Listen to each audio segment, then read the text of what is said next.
Chers amis, bonjour.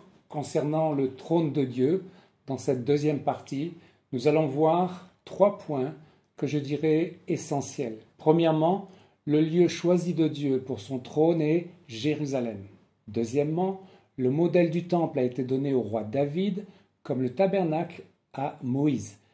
Troisièmement, comme David, l'Église doit préparer activement le temps du royaume symbolisé par la reconstruction du troisième temple.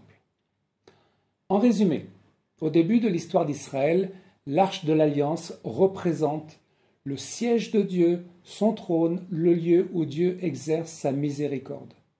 Posons-nous une question. Que contient l'Arche, le lieu où Dieu se rencontrait avec Moïse? Eh bien, il contient la triple identité de Dieu. Je m'explique. On sait dans Ésaïe 6, il est dit « Les séraphins criaient l'un à l'autre, Saint, Saint, Saint, Kadosh, Kadosh, Kadosh. Et l'Éternel des armées, toute la terre est remplie de sa gloire. » Alors les 3 éléments dans le coffre de l'arche. Il y a le bâton d'Aaron qui nous parle de la puissance de la résurrection. Cela évoque pour nous le Saint-Esprit. Il y a la manne qui évoque l'abondance divine et providentielle. Cela évoque le Père aimant. Et il y a bien sûr les tables de la loi, les 10 paroles qui représentent symboliquement la parole d'un Dieu souverain en vue de la bénédiction de l'humanité. Cela nous parle du Fils, parole de Dieu. Le trône de Dieu repose sur cet équilibre de l'unité de Dieu dans unité Echad, dans la vérité Emet. C'est en quelque sorte une triunité, en sachant que Dieu est Echad, un, et c'est l'unité de notre foi au travers de ces 3 vérités révélations qui sont les 3 facettes ou dimensions de l'Éternel. En résumé pour l'histoire concernant l'Arche de l'Alliance.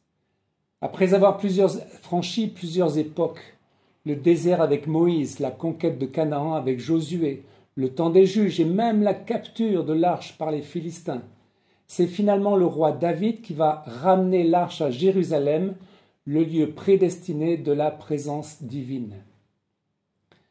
C'est le lieu où j'ai placé mon nom, dit la Torah. Dieu indique que Jérusalem sera le centre de sa demeure. Après une mise en garde pour ne pas tomber dans l'idolâtrie, le Seigneur indique le lieu, en hébreu makom, de sa demeure en Israël. Je lis Deutéronome 12, 5. « Mais vous le chercherez à sa demeure, et vous irez au lieu que l'Éternel votre Dieu choisira parmi toutes vos tribus pour y placer son nom. C'est là que vous présenterez vos holocaustes, vos sacrifices, vos dîmes, vos promesses, vos offrandes. » Le verset 11 précise encore plus que Jérusalem sera le lieu par excellence. Et ne croyez-vous pas que pour un chrétien, Jérusalem est un lieu important qui pourrait être le principal sujet de sa joie selon le psaume 137. Et sur un plan géopolitique, on comprend aussi pourquoi la ville de David est si disputée aujourd'hui. 1 Chroniques 28. Le modèle du temple a été donné à David. Le roi David, l'homme selon le cœur de Dieu, a eu cette pensée de construire le temple, une maison pour Dieu. Le prophète Nathan a confirmé que cela venait de Dieu, et Dieu lui donna tous les plans pour l'édification de ce temple, en sachant que ce serait son fils Salomon qui le construirait, car David était un homme de sang ou de guerre. 1 Chroniques 28, 12. Dieu donna à David le plan de tout ce qui lui avait été révélé par l'Esprit, touchant les parvis de la maison de l'Éternel. Verset 19. C'est par un écrit de sa main que l'Éternel m'a donné l'intelligence de tout cela, de tous les ouvrages de ce modèle. 1 Chroniques 29, 2. J'ai mis toutes mes forces à préparer pour la maison de mon Dieu les matériaux avec l'or, l'argent et les pierres précieuses. Ainsi, comme David, nous devons participer au temple, à son édification et celle du royaume de Dieu. David a préparé tous les éléments, amassé tous les matériaux en vue de l'édification du temple. Spirituellement, nous croyons que l'Église a ce rôle de préparer aussi ces matériaux concernant le temple messianique à venir. 2 Chroniques 29, 5. Qui veut volontairement aujourd'hui présenter ses offrandes à l'Éternel? C'est comme une invitation à tous les croyants. Ésaïe 40 nous dit « Préparez le chemin, ôtez les pierres, nivelez les montagnes, et la gloire de Dieu apparaîtra. » Selon le texte de Chronique, le roi David invite tout homme de bonne volonté à participer à la préparation donc de ces matériaux. David n'a pas pu construire le temple, c'était un homme de sang. Salomon représente, lui, l'homme de paix, prophétiquement aussi le temps du millénium, qui sera une ère de paix universelle. Et c'est à la fin de sa vie que David a eu cette idée, cette pensée de construire une maison pour Dieu. Nathan le prophète l'encourage et Dieu confirme cette pensée en lui donnant le plan pour toute la construction du temple. Nous sommes ainsi à la fin du temps de l'Église, qui est un temps de conquête sur le royaume de Satan. C'est donc maintenant à l'image de David qui a tout fait pour préparer les matériaux. Allons au ciel, il y a aussi un trône de Dieu. Et nous lisons Ézéchiel qui le décrit magnifiquement. Il décrit le trône de Dieu dans le ciel. Il décrit même le départ de la gloire de Dieu, car l'abomination idolâtre d'Israël est à son comble.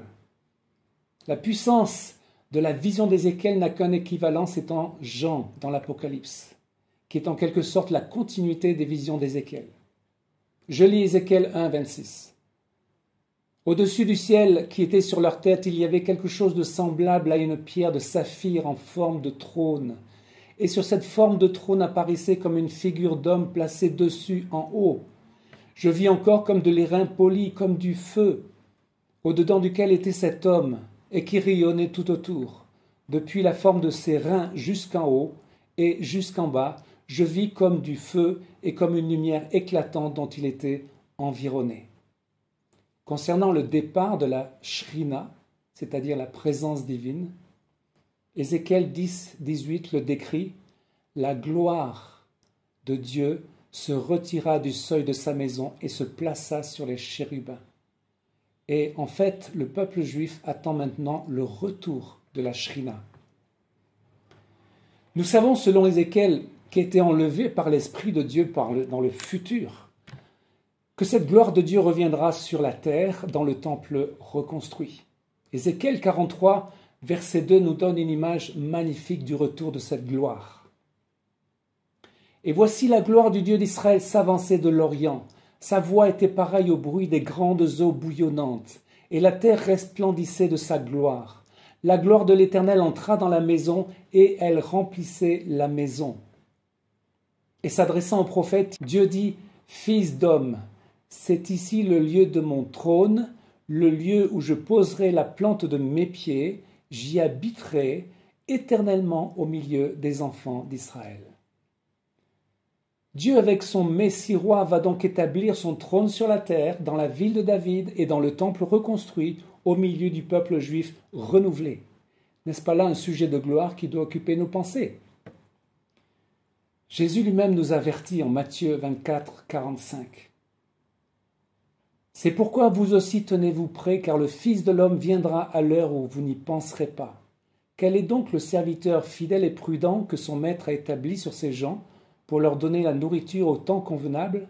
Heureux ce serviteur que son maître, à son arrivée, trouvera faisant ainsi. » Chers amis, à chacun de nous de prier et de discerner les temps pour savoir quel type de nourriture spirituelle nous avons besoin, ce que nous désirons avoir pour ces temps que nous vivons. À bientôt de se revoir pour un prochain direct de Jérusalem.